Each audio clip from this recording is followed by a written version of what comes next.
നോക്കൂ, ഇതിനകത്ത് ഇസ്രായേലിനെ സംബന്ധിച്ച് ഇറാൻ്റെ ചീഫിനെ കൊല്ലുക, പ്രസിഡന്റിനെ കൊല്ലുക എന്ന് പറഞ്ഞാൽ വലിയ ഒരു കാര്യമാണ്. അത് വെളിപ്പെടുന്ന ഒരു ഘട്ടം ഇസ്രായേലിനെ സംബന്ധിച്ച് ഭയങ്കരമായി സെറ്റ് ബാക്ക് ഉണ്ടാക്കുന്ന ഒരു സാഹചര്യം ആയിരിക്കില്ലേ? ഇൻ്റർനാഷണൽ കമ്മ്യൂണിറ്റിയിൽ പോലും അവർക്ക് ജസ്റ്റിഫൈ ചെയ്യാൻ കഴിയില്ല. ഒരു വാർ പൊട്ടിപ്പുറപ്പെട്ടാൽ അതിനകത്ത് ഇസ്രായേലിന് എന്തുമാത്രം പിന്തുണ ഉറപ്പാക്കാൻ കഴിയും?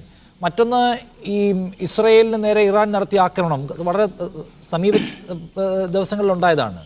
ഷോർട്ട് ടേമിൽ ഒരു പ്ലാൻ ഉണ്ടാക്കി ഇത്ര പെട്ടെന്ന് ഇറാൻ്റെ പ്രസിഡന്റിനെ കൊല്ലുക എന്ന് പറഞ്ഞാൽ ഒരു മൊസാദിൻ്റെ ഓപ്പറേഷൻസ് പോലും അവർ ഒരുപാട് സമയം എടുത്തിട്ടുണ്ട്. അപ്പോൾ ഇത് ഒരു ഷോർട്ട് ടൈം പ്ലാനിൽ പ്രസിഡന്റിനെ കൊല്ലാനൊക്കെ അങ്ങനെ പറ്റുമോ?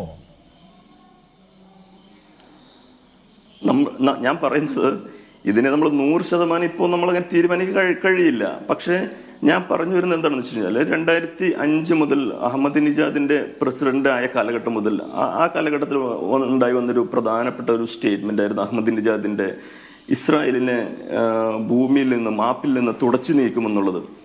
അത് താരതമ്യേന പൗരോഹിത്യ പശ്ചാത്തലമില്ലാതിരുന്നൊരു പ്രസിഡന്റായിട്ട് കൂടി എത്രത്തോളം കടുത്ത നിലപാട് എടുത്തിരുന്നു അദ്ദേഹം, അഹമ്മദിനിജാദ്, ഇറാനിയൻ പ്രസിഡന്റ്.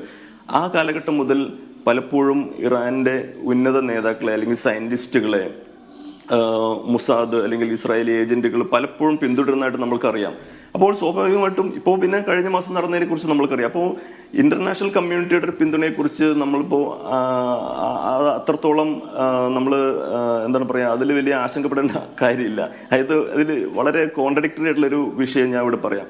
ഇപ്പോൾ ഇറാന്റെ അയൽ രാജ്യമാണ് അസർബൈജാൻ. അസർബൈജാനിൽ നിന്നുള്ള യാത്രയിലാണ് ഇപ്പോൾ പ്രസിഡന്റും വിദേശകാര്യമന്ത്രി കൊല്ലപ്പെട്ടത്. ഈ അസർബൈജാനിലെയും ഇറാനിലെയും സോഷ്യൽ എന്താണ് പറയുക, അതിന്റെ കോമ്പോസിഷൻ എന്ന് പറയുന്നത് ഏകദേശം ഒന്നാണ്. അതായത് ഭൂരിപക്ഷവും ഷിയ മുസ്ലിം കമ്മ്യൂണിറ്റിയാണ് ഈ അസർബൈജാനിലുള്ളത്. ഇറാനിലും അങ്ങനെ തന്നെയാണ്. ഇതേ അസർബൈജാനുമായിട്ട് വളരെ അടുത്ത ബന്ധം നിലനിർത്തുന്ന ഒരു രാജ്യമാണ് ഈ ഇസ്രായേൽ എന്നുള്ളത് നമ്മൾ ഓർക്കേണ്ടതുണ്ട്. അതായത് ഇപ്പോൾ ഈ ഗാസ ആക്രമണം നടന്നതുമായിട്ട് ബന്ധപ്പെട്ടിട്ട് ലോകത്താകമാനം മുസ്ലിം രാഷ്ട്രങ്ങളിൽ വലിയ ശക്തമായ പ്രതിഷേധങ്ങളും പ്രൊട്ടസ്റ്റ് മൂവ്മെന്റുകളൊക്കെ നടന്നിരുന്നു. പക്ഷേ ഏറ്റവും കുറച്ച് പ്രതിഷേധം നടന്ന ഒരു രാജ്യമായിരുന്നു അസർബൈജാൻ എന്നുള്ളത് നാം മനസ്സിലാക്കേണ്ടതുണ്ട്. അതുമാത്രമല്ല, ഈ കഴിഞ്ഞ ഫെബ്രുവരിയിലല്ല, കഴിഞ്ഞ നവംബറിൽ ഈ ഇദ്ദേഹം അസർബൈജാന്റെ പ്രസിഡന്റ് ജർമ്മനിയിൽ മ്യൂണിക്കിൽ വെച്ച് ഇസ്രായേലി പ്രസിഡന്റുമായി ഒരു മീറ്റിംഗ് നടത്തുന്നുണ്ട്. അതായത് ഒരു സുരക്ഷാ സമിതിയുടെ ഒരു അന്തർദേശീയ സമ്മേളനത്തിൽ ഇരുവർ കണ്ടുമുട്ടുന്നുണ്ട്. ഇതുമായിട്ട് ഈ സമയത്ത് ഒട്ടേറെ സുരക്ഷാ വിഷയങ്ങളുമായി ഇവർ ചർച്ച നടത്തിയിട്ടുണ്ട് എന്നുള്ളതാണ് നാം മനസ്സിലാക്കുന്നത്. അതുമാത്രമല്ല, ഇസ്രായേലിന്റെ 60% ക്രൂഡ് ഓയിലിന്റെ നെസസിറ്റി അല്ലെങ്കിൽ അത് ഫുൾഫിൽ ചെയ്യുന്നത് അസർബൈജാനാണ്.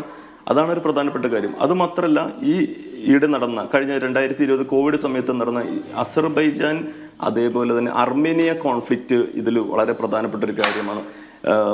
അസർബൈജാന്റെ അയൽരാജ്യമാണ് അർമേനിയ. അപ്പോൾ അർമേനിയയെ തുർക്കി പിന്തുണയ്ക്കുന്നു.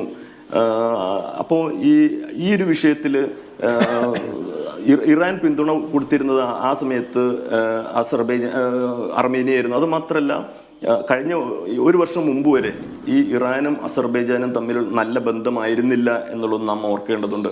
അങ്ങനെ ഈ അസർബൈജാനും ഇസ്രായേലും തമ്മിൽ അടുത്ത ബന്ധമാണുള്ളത്. അത് മാത്രമല്ല, ഇസ്രായേലി ഏജന്റുമാർക്ക് അസർബൈജാനിൽ വരാനും ഈ പരിപാടിയെക്കുറിച്ച് സൂക്ഷ്മമായിട്ട് അറിയാനും മുന്നേ റിപ്പോർട്ടുകൾ കിട്ടാനും അവർ തമ്മിലുള്ള സുരക്ഷാ കരാറുകൾ തമ്മിൽ സഹായിക്കുന്നുണ്ട്. അതുമാത്രമല്ല, ഒട്ടേറെ ഈ അസർബൈജാന്റെ ഏകദേശം 3/4 ആയുധങ്ങളും വെപ്പൺസും എല്ലാം സപ്ലൈ ചെയ്യുന്നത് ഇസ്രായേലാണ്. അത് മാത്രമല്ല, അതിന് പകരം അസർബൈജാൻ അവരുടെ ഓയിൽ സപ്ലൈ ചെയ്യുന്നത് കൂടുതലും ഇസ്രായേലിനാണ്. അങ്ങനെ വലിയൊരു റിലേഷൻ ഇവിടെ നിലനിൽക്കുന്നുണ്ട്.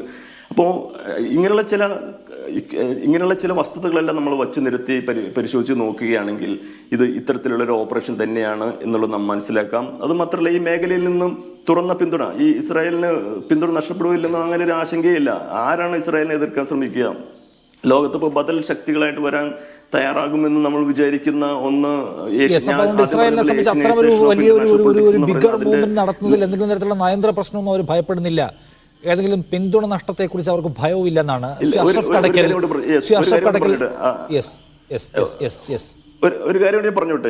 കൂടി പറഞ്ഞോട്ടെ.